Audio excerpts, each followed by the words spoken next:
Welcome to Public Space, a community dedicated to supporting individuals who have experienced religious trauma or find themselves in between and are looking for self-God as well as community. We exist beyond the four walls of colonized religion. Here, we create a safe and vibrant space where members can explore and share spirituality, stories, art, and intellectual inquiry through critical dialogue.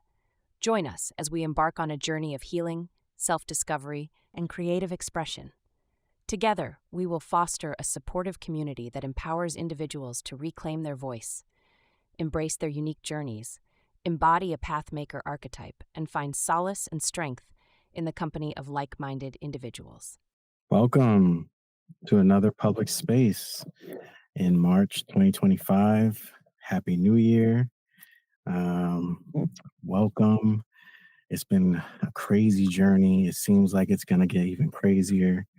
But before we dive in, just to have some situational awareness and context here of what we're talking about, it is March 1st, 2025. And we have a 3/3 portal coming up March 3rd. We also have March being the Chinese New Year. We are now officially in the year of the snake. This is incredible. Um, this is a year of, in terms of the Chinese astrology, the wood snake. It actually began January 29th, but March being the Pisces season is the initiation of a new year because Pisces is the 12th house, the last house, and then the new year starts again. And so this is why we're saying it like this. But consider that this year, the year of the snake, is a time for wisdom, growth, and change. The snake is a symbol of intelligence, mystery, and renewal in Chinese astrology. So that's pretty interesting. And then at the same time, astrologically, we have a new moon the day before my solar return. March 14th is the new moon, and it's going to be in Virgo. And so, I mean, get ready, people. Virgo's energy is going to bring to us the ability to focus, be more practical, be more organized, attention to detail in the spiritual realm. You know what I mean? Like, we're going to start getting our rituals together. We're going to start figuring out what we truly believe in. We're going to start taking inventory in our spiritual bag. You know what I'm saying? Like, there's a lot of stuff in there, especially in this community. Members have things in their bags that feel poetically should be dumped out. It's too heavy, right? And we shouldn't be carrying around this stuff because it's just hurting us for unnecessary reasons. And it's not as hard as we think. It's not physically heavy, it's mentally and spiritually heavy. So, it's about letting it go, accepting what is and what is not, forgiving oneself, then forgiving others, you know, starting to love oneself, then love others, you know. This is the time. We're excited. A lot of people are going to be given this natural energy from the universe, that the relationships with the stars, it's giving this certain kind of energy that's going to amplify all of us to be able to start critically thinking and saying, what's working for me? What's not working for me? What should I be doing every day? Maybe I'm having issues with my self-esteem and who I am as a person. Maybe I should be working on my affirmations. Maybe I should be, starting to practice these meditations. Maybe meditation is hard for me, you know, and I just don't know how to start. I don't know how to get into it. This is the time, right? And it's also synergy because this month we're releasing our meditation book, A Shaman's Guide to Meditation. We are publishing it on the day of our solar return this year, which is on a Sunday. And the paperback will be available and the ebook will be available on that day to purchase. But more importantly, these are tools. You don't got to go buy my book. I'm not saying it's the one all be all, but it's just synergy that we are in this space talking about these things. And one of the facilitators has created a tool, a guide to help whoever start figuring out what meditation could mean for them and do for them, because meditation did this to the facilitator, you know? Um, and so this is the time. It's perfect divine timing is what it is. There's no way that Aaron Waldron could have, been the master planner behind this. This is God, the universe revealing this to me. Like, hey, Aaron, you're part of this. And it's like, oh, that's crazy how this is lining up, and we bring this up because this is how it is off path, right? It's based on feeling, a lot more on feeling, not necessarily that emotional feeling, but that instinctual feeling. We have the instincts, that intuition that makes us become aware of things that we cannot see with our eyes, or hear with our ears, or taste with our mouths, or smell with our noses. We're referring to that meta spiritual realm, you know? And so now's the time. March is the time to start thinking about these meta spiritual ideas. What it's been great over the past year or two, talking about and trying to embody going off path, taking on and embodying this rebellious spirit or archetype.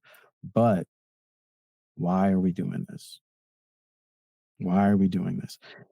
We're not just doing this to be badasses and to be problems and to cause trouble. We're doing this for a bigger reason, right? And we have to remember that. And this is the month to really tap in, to begin tapping in, to get aligned, to get your head together, to get your mind together, spirit together, body together. You know what I'm saying? Like, Aaron Waldron has to be held accountable too, in which we are being held accountable. There's things that we have to continue to work on, that are not just spiritual and mental. We got to work on our physical too. As much as we may not want to admit it, but yes, we have to balance ourselves. Our body is a part of us. It's an extension of us. We have to take care of it like a temple. It's sacred. And so once you start realizing your body is allowing you to do incredible things on this plane of existence, you want to start maintaining it better, especially because it ain't getting younger, right? Me personally, approaching 40 soon, it's like we got to start doing things. Our rituals have to change. How we perceive health has to change, and we just got to be open to learning newer things, or maybe things that were just not aware to us, or given to us, or that was kept from us. Let's be real, right? Like right now, a lot of things are happening in the food industry. We're talking globally, people are being affected because this community affects is part of that global awareness as well. We're not just talking from an American perspective primarily, but we're thinking about how everyone around the world is being affected by these huge changes, right? Whether good or bad, being perceived and experienced, they're both valid, but these changes are huge, right? You can't deny that. You can't ignore that. Like, what the hell's happening? Like, we just had, pandemics and stuff, and now we're running into these things where people are murmuring resets and all these things, and you know, um, trying to transition into a new beginning or something. These are apocalyptic times, as the Christians would imply or refer to, because these are times of change. Things are ending, things are starting, and it's scary for everybody. We can't kid ourselves here. Like, change can be very scary. Change is not always positive and bunnies and rabbits and love and great weather. Like, it endures a lot of different things, and it includes a lot of different things. It's not biased, so it's hella complicated change, right? So this is a time to be talking about these kind of things, right? We just wanted to kind of open up the space with, what we're talking about here when we're referring to March and the importance of this energy and these overlapping events. Um, and how they're really just echoing, hey, humanity, pay attention to something else other than your phones, other than, you know, online internet stuff. Like, this is the time to start stepping back.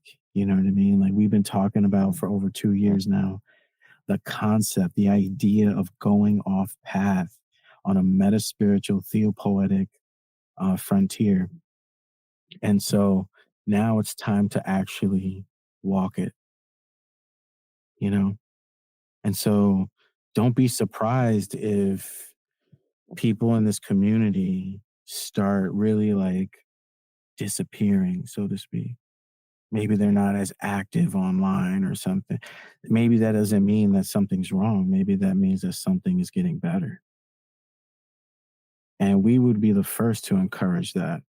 Now, yes, this community exists temporarily online, but the key word is temporarily. It's not meant for us to be plugged in all the time. This community doesn't have weekly things that, force you to do and enter this space and all that. Like, it's like we have a newsletter, yeah, and it just reminds people of what's happening. And that's enough, right? A reminder. No one's twisting your arm. No one's trying to sell your soul or buy your soul. Like, we're just trying to help each other. No one really knows which way is a good way, right? Like, we're all just going in our own directions and we're trying to make the best of it. And that's important to understand. You know, like, March is about that energy, that Pisces energy, right? Where Pisces tries to include everything, the consumption, the collaboration, the entirety of all the zodiac signs. You know, I'm not saying like they're the best, but symbolically they represent, like, yo, I've went through all these challenges. I've learned lessons, and now I can apply it. Now I can build my foundation. Now I can build my wealth, my life, you know what I mean? On stable grounds based on the rebuilding of oneself, you know? So that's what really excites me about this season, the energy and the atmosphere, you know what I mean? Like, if you know a Pisces, really show some love, man, because Pisces don't really be putting themselves out there like that. They're the silent go-getters, the silent architects, the silent artists, the silent leaders. So, and the feeling of Pisces season, if you know a Pisces, you got Pisces in you, like, really give yourself a pat on the back, man. We've been through a lot of crazy shit, man. So, um, with that said, let's open it up. What's on your mind? What's on your thoughts? What have you been juggling off path since the last full moon? I think for me, it's still an ongoing journey of, settling in to what I was striving to accomplish, especially at the beginning of the year. Not much of any like resolutions, so to speak, but actual goals. And, like it's taking time, it's taken its course, but I know I will see the fruit of my labor eventually. And I'm being patient with that. So being mindful that it is going to take work, it is going to take plenty of ongoing discipline to start getting into a pace that actually makes sense for me. And even though there are deadlines and things that are there, you can't really get rid of that. We are still part of this matrix, so to speak. So you have to make the best of it. And we're, trying to be in relationship, even with the things that we're struggling with, things that don't feel authentic to us. Because I know a few years ago, it was like a readjustment. And I think myself, hyper focusing on this positivity train, never getting a taste of that. And then to finally be part of that in a way.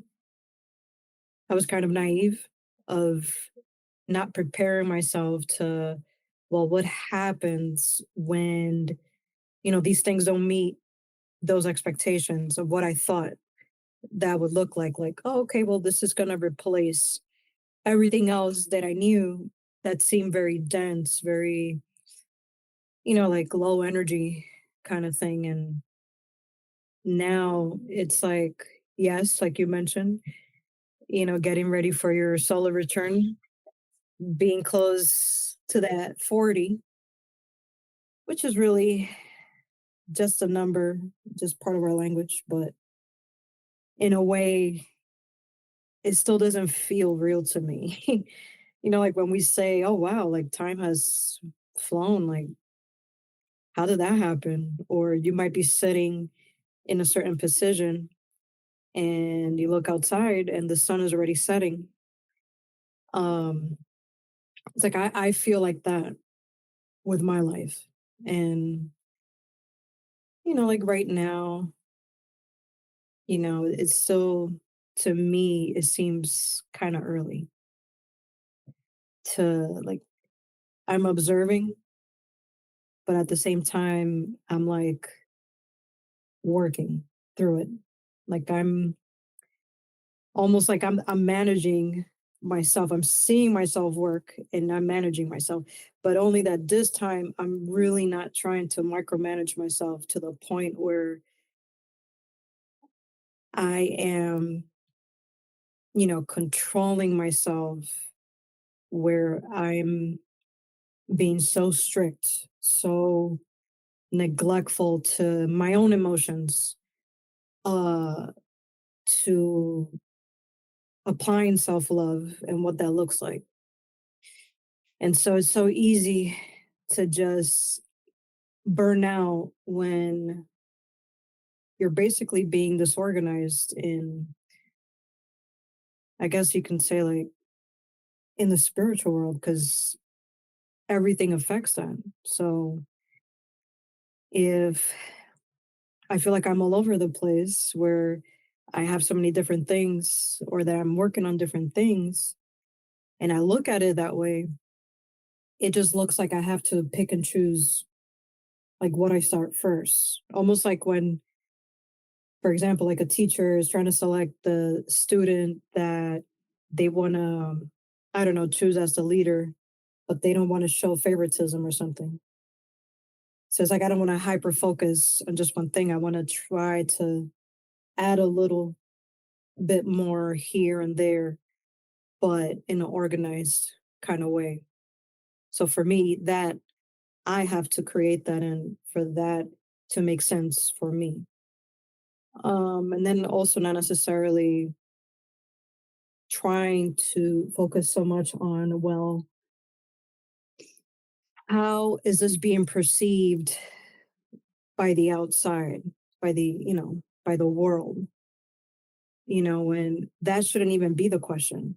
It should be how I'm perceiving it, because I only have control of what I can do. So that has always been the challenge for me. And so I really feel like,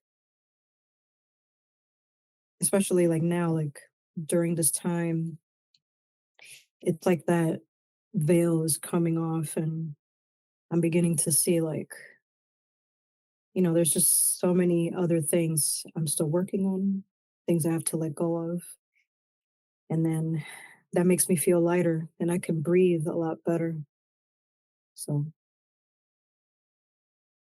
Yeah, that is interesting, right? That it's so hard to get rid of something that we view it as like an imperfection or something, but it's still part of us. You know what I'm saying? Like that seriously is a challenge for me too. We struggle with that daily. Like where does one draw the line in terms of, for example, to piggyback off your example, giving, and taking, how much personal self love do you actually apply You know, how much of your choices consider others? And then going a step further, among the others, how many of those people do you value and respect their opinion? You know, and so there's always these like spheres or layers to this complex thing. This how much is enough? There isn't like a set amount of anything. You can't really say. You know, it reminds me too when I was little, uh, watching my foster mom. She used to bake and make food at the house a lot, and I never saw her with a measuring cup. Like, and she would just know, like instinctually, spiritually, I don't know how much to add, right? Because not every time can you taste it. There's certain mixtures you're making that you're not meant to taste, or drink. But how do you know it's right? Like, and she would just know, man. And I'm sitting there watching her, and I'm like, how the hell am I supposed to figure out how much sugar and how much powder and how much flour and how much eggs? A lot of this stuff was she was like really just spiritual cooking, like it was intuitive. Like she just knew these recipes in her mind. She didn't read out of no recipe book or anything like that. This was long before Pinterest and the internet and stuff. Like we're talking like before the 2000s. Yeah, early mid mid to late 90s. And they didn't have all that stuff. So if she did have recipes, it was handwritten down on like an index card. Yeah, we remember that, seeing that in the kitchen and her moving like that. So it's like we think of these things like that. Like it's so hard to prepare our kids, right? Or teach anybody about life because life is about that right there. Like everyone is a captain of their ship and they are sailing. And whether the wind is blowing left, I mean, east, west, north, south, you got what you got. Like the nature doesn't care you trying to get from this continent to this continent. Nature is pushing pressure and distributing it and trying to self-regulate and balance itself. And we are just enduring that weather, that process of self-regulation in the climate zone. You know what I'm saying? Like this shit is deep. Like a lot of people just don't even consider that, and it's so hard about life to teach someone how to do life, like one cannot say that another is really doing life wrong because no one really knows the right way to do life. It seems like however you breathe is valid, is good. However, over experiences and time, we realize maybe there's more structured ways of doing things. Maybe there's more punctual ways of doing things. Maybe we can plan things and organize things. Not everything, but certain things, And that's when you step into that, sage, wise, era in your psyche where you're starting to really think through things and not try to waste energy, try to conserve it, you know, make a little energy go a little further than actually, trying to prove something to other people by doing these little spurts, killing yourself and shit. Like we watch people do this all the time, and we're not saying it's wrong or right. We're just saying these are patterns, right? And we can tell from these patterns, even through psychoanalytical terms and psychoanalytical psychology, using Carl Jung, Freudian thought, that these are all processes, these are phases of our psyche, a development of our psychological mindsets and mind, spirits too. And so we're all growing. It's just that we're all growing at different paces. But then we've got caught up into the idea of comparing, For me, being a path maker off path these days really is struggling with, what do I do? Where do I go? How do I make this something for me? How do I make meaning of this? We're not out here going off path asking for permission.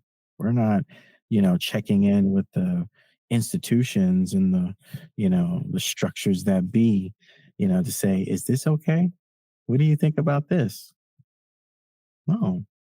when you're off path, none of that shit matters. It's what you have in front of you. You know, that's why we love hiking. You know, it's such a great mindfulness meditation alone. You know, one, you have your bag, which you have to go through a meditation process to put your bag through, you know, put it together properly so that it's safe and healthy for you to be trekking and hiking several miles. And then there's the other aspect of just trekking and hiking, you know, just going out there and not focused on maybe the mileage or time, but just focus on the experience. You know, on a nice, beautiful day, man, those are the best, you know. On a warm, hot day, but you get that nice breeze that if you speak about it, it just stops. You know, like everyone's felt that once in a while, you know, just that for me is spirituality. You know what I'm saying? Like you feel God, spirit. Please, you have. Yeah. So even to add on to that, like even in at times where we may not see it, right? Because there may be some of us that may not have like the warm temperatures. Maybe we've been through winter the whole entire time, and maybe we don't even have any form of heat, that kind of situation. But just like those moments of we're taking in that cool breeze in a warm, either summer day, whatever that looks like, or maybe the spring, that's just a moment.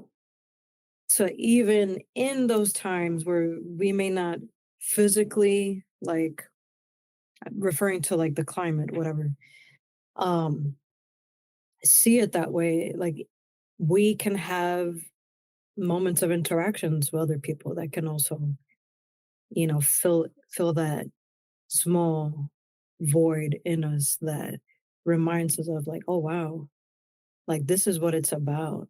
Like shut all the noise down. Like even just talking with somebody, having a small little interaction, not trying to be forceful, but just like things that are just not planned. Like it just happens. Like when something just happens naturally, or when something obviously is forced. Um, but yeah, like it made me think about that. Um, and it's all about like being someone who's observing, their surroundings, like the smallest thing, like maybe looking at an ant, I don't know, it's crawling on the wall, or just like, I don't know, like looking at color or certain shade. Um, if you're in a moment of feeling bored or something like that, like really focus on something. That's part of mindfulness. And so just the idea of being still and then see, almost like a game with yourself, like see where your eyes goes first and then start looking around and you'll fascinate yourself. Yeah, you just made me think of and remember the moment, the memory of when you was riding your bike in South Ferry. And for me, that was spiritual, I think. You know what I mean? Like you overcame something that you were challenged with for so long, bro. That shit was huge, you know? And then to see your face, like you were just so shocked that you did it. Like you couldn't even believe that you did it. And then you were so happy that you did it, you know? Like for me, that encapsulates, as an example, what we're talking about here in the month of March. You know, like when have you had a moment where it was so unexplainable, but it was incredible? Nine times out of 10, that was a spiritual feeling. You had a spiritual experience. You know, it's not always how Hollywood depicts it or films depict it. You know, they have to depict it the way they depict it for a reason, but it doesn't reflect the reality for everybody. You know, spirituality is one of those things that it's not a one size fits all. You know, it, it's just one of those things that it's really based on breathing. You know, us breathing. How do you breathe? That's your spirituality, you know? And you shouldn't shame yourself or feel ashamed of how you breathe, and you shouldn't allow people to make you think that you should feel guilty or you're less than because of how you breathe. If that's how you breathe, then that's how you breathe. Everything was brought into existence for a reason. This is what we truly believe. Just like energy, it all existed in the beginning, the same amount, and it still exists now, same amount. So when we think about it, why do we act like it's going somewhere? Why do we act like it's gone for? But the point is that all that energy in the universe can be pulled into moments where we can create experiences and memories that charge us, like the one that we just recalled, where you your first successful bike trip, and even strangers were clapping for you, like that shit was just so dope, man. Like these people didn't even know you and they were just so happy for you, like it reminded me of how there's still a part of humanity that wants to root for the underdog. Like we want others to do better. We want others to be great. And when we see them overcome their challenges and overcome their mountains, it just excites us, that we just want to clap and we want to rejoice. And we don't even need to know that person. We just know that from afar, we can relate to that struggle because we've been through that. So we want that for others. We want them to overcome their struggles. And that right there was just so beautiful, we thought, when we saw that. Like, it's interesting you mentioned that because, you know, we come from a background of seeing things very linear. And so even through those experiences, right, where we're like, oh my gosh, I'm riding a bike at what age? Or I'm like retraining myself, almost like I was in a what you call in a bicycle with training wheels. But obviously I wasn't. But it kind of felt that way.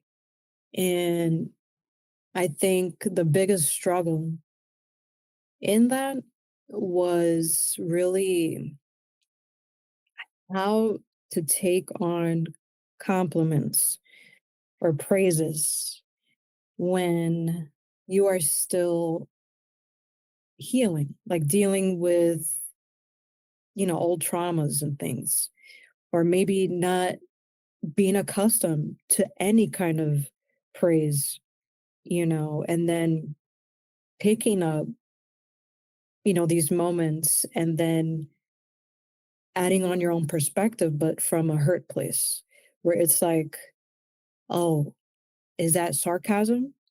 Like, are they being honest?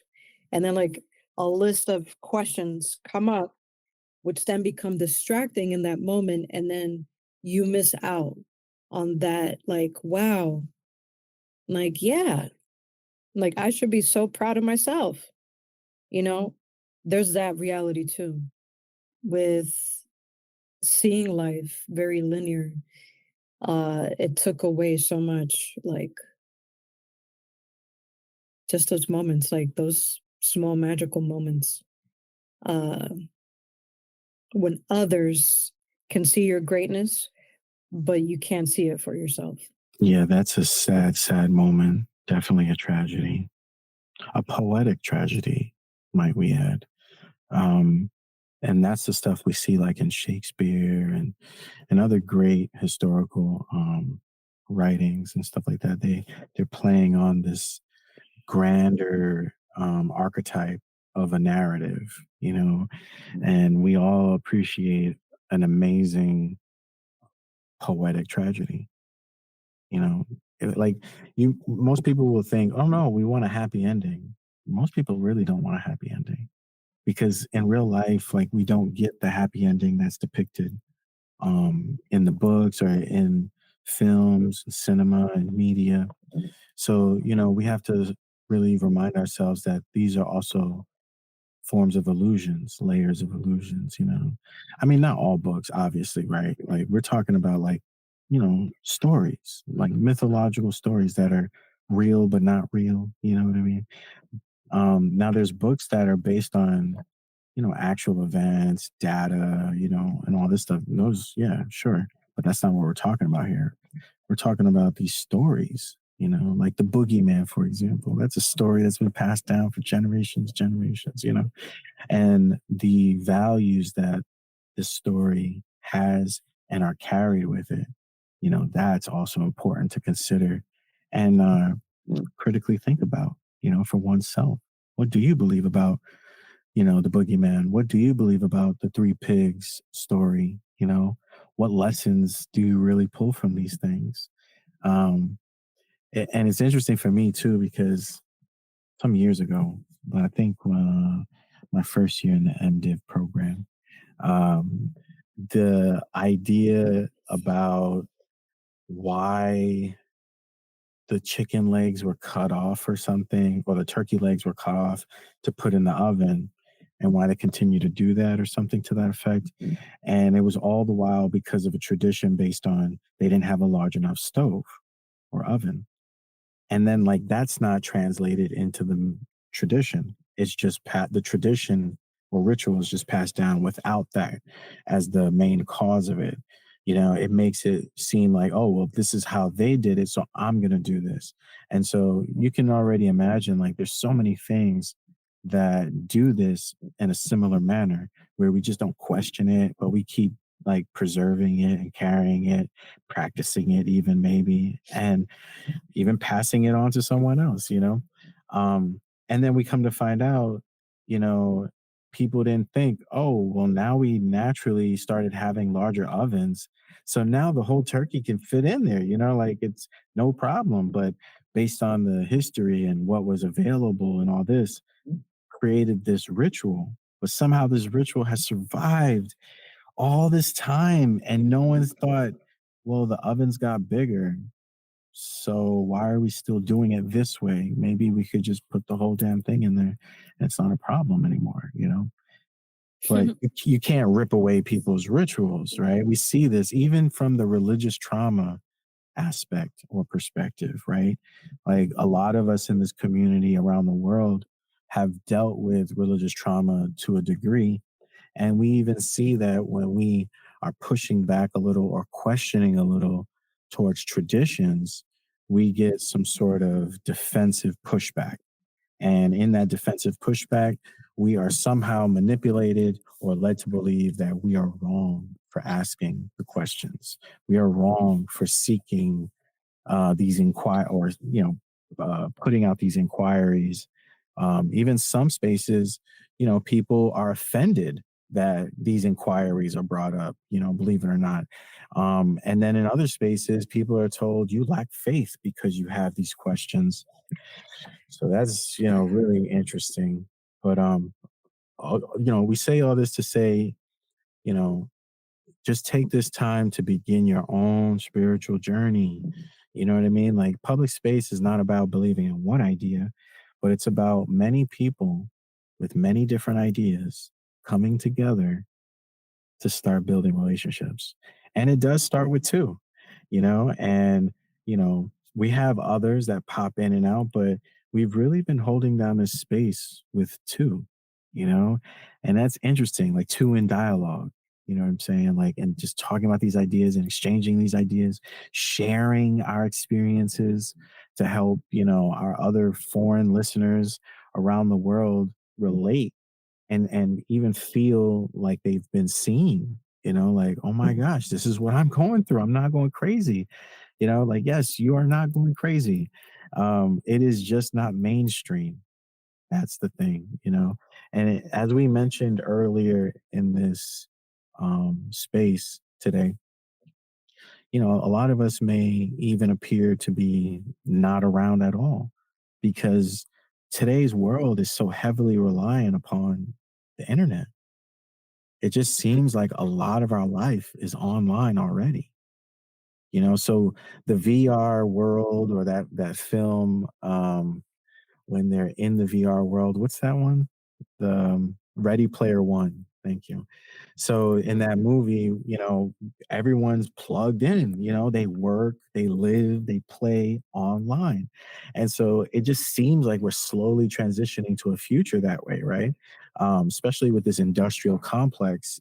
And in that movie, you see that people are living in trailer parks, but a variant of the future where space is an issue or square footage is an issue. So they're stacking trailers to make these like really interesting towers, or apartment complexes, if you would, and people are in their, trailers on their VR shit, doing all these things. And so we're just saying that with the world moving, or theopoetically, Babylon moving into a more internet reliant living experience, society experience, we have to be careful because, there's still another part of life that we can't fully let go of.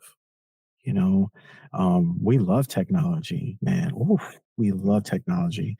We're all about it, but to an extent, because even in our shamanistic learnings and, practices, we've learned that everything has limits, everything has boundaries, you know.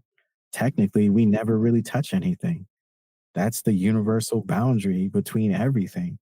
Nothing ever touches anything. Atoms really don't touch each other. Like this is crazy to think of, but it's real. Like we have to understand that, you know, things were kept from us.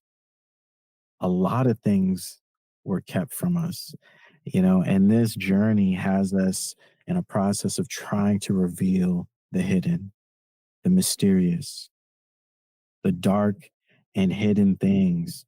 Because in those dark and hidden things lies information that was withheld from us that can help us make better choices for ourselves and make better choices among each other, especially in relationships.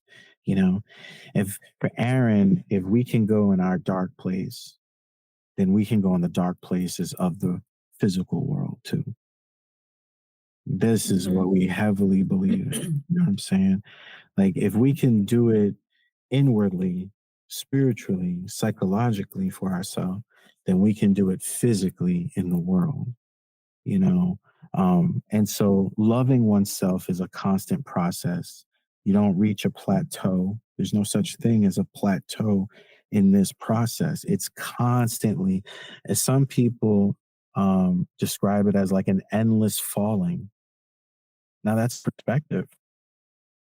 Not saying it's right or wrong, but once you start going into the abyss, the unknown, some people feel like it's an endless fall. Like there's no time of or way to distinguish how far something is or what's the bottom. There is no bottom in the inward abyss of, yourself. Like the universe is in you. There's unlimited space in you. And it's so fascinating. But once we start trying to tap into that, start realizing that and learning that for ourselves, then we can look outward and apply these things and say, you know what? I think I need to make a better choice here. Maybe not come off so cold or absent, or you start considering things, not because you're so focused on what other people think, but for yourself, if you were that person, would you accept that? Would you want that? Do you think that's fair? Do you think that any human should endure that? You start asking these questions because now you're on a spectrum of thinking that includes, the collective unconscious and the collective conscious. You're thinking of humanity as an extension of you, like you're part of a species.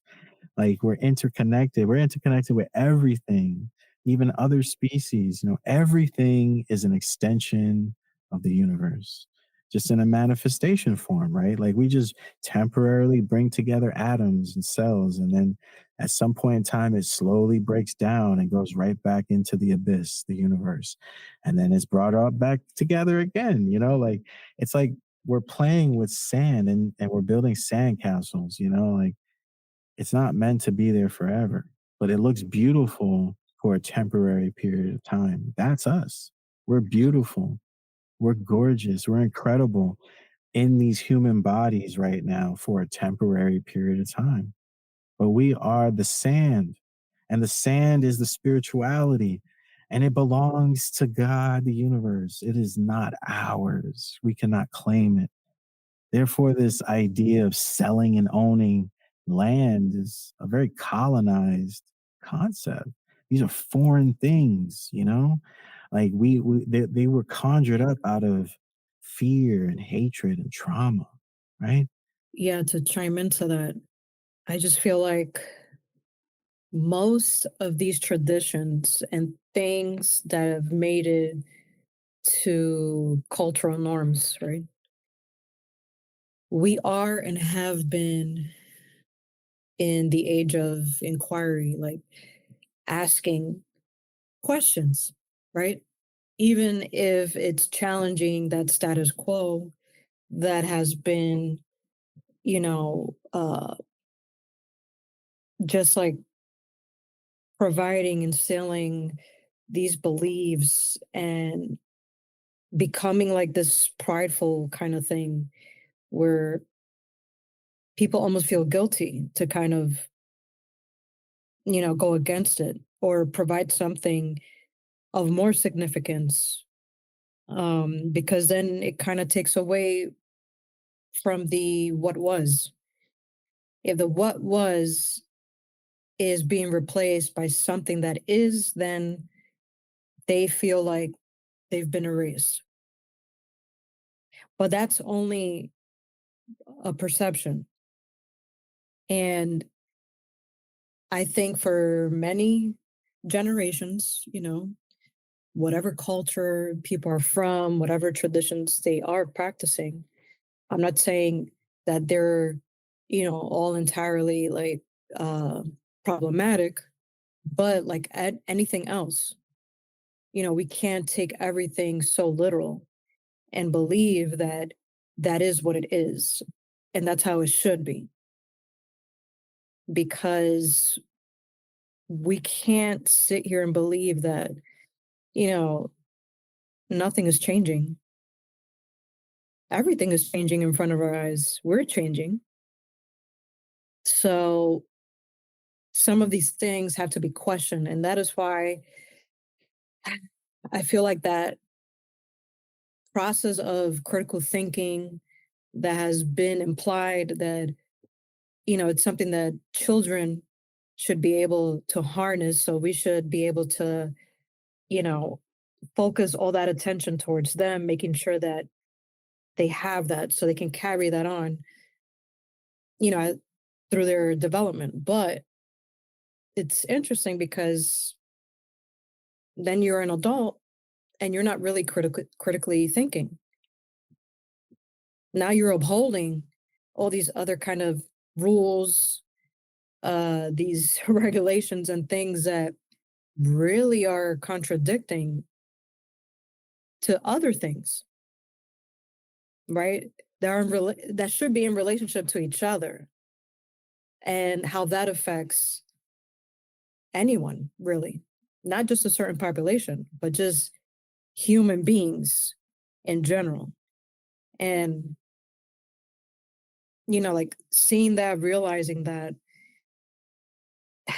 that's why, what's his name? Albert Einstein with, time is just relative. So all of this is just relative. Traditions, all of that is all just relative until someone, is like what you mentioned earlier, like the oven, like now there's a bigger oven that can, you know, uh have the turkey, like the full on turkey in there to roast or whatever it is, compared to just chopping off, its legs and then it becoming like, oh yeah, that's what my grandma used to do. So we're all just doing it. A lot of the things that are happening today that are still happening today because of colonized beliefs do come from that. And so we need to question our damn traditions and culture norms, like our cultural norms. How does this affect not just myself, but my neighbor and things like that? And it's all of these traditions, anything throughout, I guess you can basically say, throughout the systems that we have in place that society, functions in, is questioning that. Like going back and, going to that drawing room, just the same as the founding fathers when they were writing down the Constitution.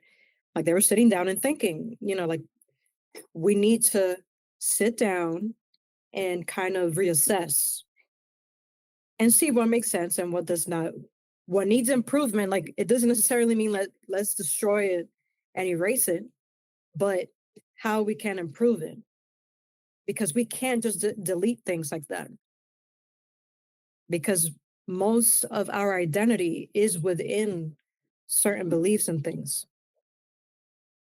So yeah, it makes me think about so many different things and how I myself, how I play a role in this so that I can continue to want to grow and then also believe in myself, continue to do the self love, um, and just critically think, you know? Yeah, definitely deep, deep, deep.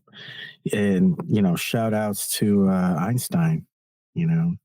Um, wow.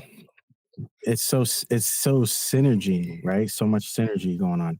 You bringing up Einstein, when Einstein was born? Wait, the Just beginning of the year? throw a guess.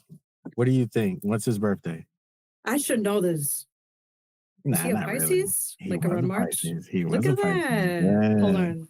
Yeah, March 14th, he was born. Mm. So this March 14th, under the new moon, they call it, the indigenous people called it the worm moon, because this is the time where like earthworms started really coming out of the ground because the ground was softening from the winter into the spring. And so this moon kind of, from an agriculture standpoint, signified that it was beginning to be a time to begin planting and stuff like that. And I thought that was very interesting. And this moon has sort of a tint to it. It's part of an eclipse this year. But yeah, the fact that we brought up Einstein and we're talking about spirituality and the inner mystic and all this, like Einstein's concept of relativity is heavily spiritual.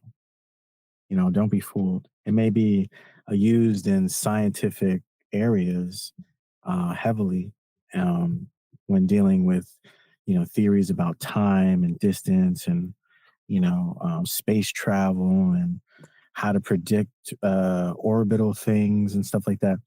But that just breaks down to the meta spiritual world where everyone is relative to everyone.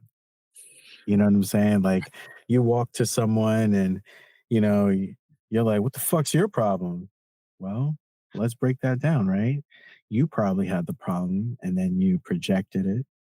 And then, like relativity works in relation to you, it just comes back because you initiated the shit, right? We also have the karmic cycle at play in the idea of relativity. What you put out is what you receive. You don't get some distorted illusion that I'm planning to go this far and I actually end up not going that far. Like you get what you put out. You know what I'm saying? Like so, these are all deeper meta spiritual concepts that we have to consider because a lot of us have things or are carrying things that don't belong to us, right? And so we need to start beginning to understand what is ours and what is not ours. because by doing this, you're not just helping yourself, but you're helping your fellow man, your fellow human, your fellow life ecosystems. You're being more considerate. You're being less um, belligerent and damaging and violent, less hateful. You know, so you don't really have to do too much. You could do something Mhm. as simple as working on yourself. You want to make the world better. Do your part. That's part of it. Work on yourself. Become a person that can now become part of the new world, be part of the new way of doing things. You know what I'm saying? And I think we need to continue doing that regardless others, coming to us and questioning this newness, for ourselves. That shouldn't stop us from wanting to learn more, you know, because we're gonna have a pushback, even with our own caregivers, which it could be family, doesn't matter, like if you had a negative upbringing experience and things like that. But generally, anything, right, that has to be put into inquiry because we did not sign up for many things, throughout life. We were just given these tools and, basically mirrored what they did. And so, it works. I guess it's fine. Like this is the right way because it still works, but it's not really functional. It doesn't allow for change really to come in. But if you do have certain tools and things that you can apply them and they don't necessarily affect you or other people, then of course that's fine. But really questioning these things for yourself. Um, and no offense, again, no offense to our caregivers or people that try to kind of bring us up to the world, however best way they could have done it. But, this is a time, it has always been a time to question. It's part of us creating our own beliefs, our own beliefs, that identity. We're given identities and things. And so that is why we stop imagining, we stop critically thinking for ourselves. So, And we are in the age of Aquarius. So that is also critical for the next, 2000 odd years. Um, that's the backdrop of humanity on earth is this energy of rebelliousness, this energy of questioning things, this energy of critically thinking about the information. You know that vase the Aquarius is holding, pouring out water? Well, yeah. that water is living water, it's information, right? And so we have to be more critical and become even um, more aware of what is necessary to regulate, self-regulate this living water, because that vase doesn't fill itself, you know, and that vase requires someone to position it, because if you just sit there and collect water, how does that help anybody? That's why the Aquarius is always symbolically pouring water because the Aquarius brings forth this energy of the teacher, the rebellious one, the step away, the one that reveals the illusions, so that people can awaken and see, it's not what you think. And of course, they always get negative pushback, always. They're always considered the outcasts of society. Aquarius don't do well with fitting in. They're in a whole nother league of them of their own. So we can like break this down into all of our own individual lives. This energy is available to all of us right now. You don't have to be a sun Aquarius or a rising Aquarius or a moon Aquarius to benefit off this. It's in the backdrop. Just breathe. You know what I'm saying? Like, it's there. In subtle ways in everyone's lives, no matter how traditional you are. Um, People are starting to question. And whether those questions are public, they're being questioned inside. And that is where it matters most. People are thinking and questioning and saying, is this working? Can this be better? Is this for me? Right? If we're talking about taking care of ourselves and self development, self love is part of this. Is this for me? Is part of those questions. Is this beneficial for me? Can we thrive from this? Can we grow from this? Can we heal from this? These are the echoing questions that are happening all through this Aquarius age. You know what I'm saying? Um, so this is not going to be the first and last time you hear these things, these concepts, these terms. You're probably going to start hearing it in the mainstream the further we get into this age. We're still in the very beginning. So, it's the energy is here, but it's just warming up. We're not there yet. Like, there's definitely going to be a revolutionary war in the next 1,000 years, 2,000 years. You know what I'm saying? That's a given because it's just going to build this energy to a climax. And we're just not at that point yet. We're at the very beginning. Like, we're probably not even going to remember being here when it happens and we somehow come back or something. You know what I'm saying? Like, through reincarnation. Um, because we haven't fulfilled our karmic debt. So it's just interesting, you know. Um, but as usual, we have to keep to the time, be disciplined. We have run out of time. So this is definitely where we're going to have to cut it and go. Thank you so much for everyone who is a part of this community, has recently joined. Thank you so much for considering the ideas. Thank you so much for liking, subscribing, sharing on YouTube, and all that. All that is great support. Thank you so much. But more importantly, we hope that these discussions and these dialogues offer you something that you can actually use and actually benefit from. That is what we wish, truly. And on that note, we just want to remind you again, we have put together a pretty dope meditation book. It's coming out March 15th. And look for it on Amazon. It's going to be in ebook form and paperback. So look out for the audio reader soon in the near future. We'll be working on that. But if you want something to help you right now, we have our podcast, a Shaman's Meditation podcast. It's free. It's on YouTube. It's everywhere where podcasts are listened to. And give it a listen. These are just ways to start into it so you can start your own. You know what I mean? That is what we do as a Taurus rising. We lead the way. We make a way so that people can see an example of how it can be done in a successful manner. And actually it work for you in a practical manner. That's our grounding element there. So with that said, we love all of you. Take care of yourselves.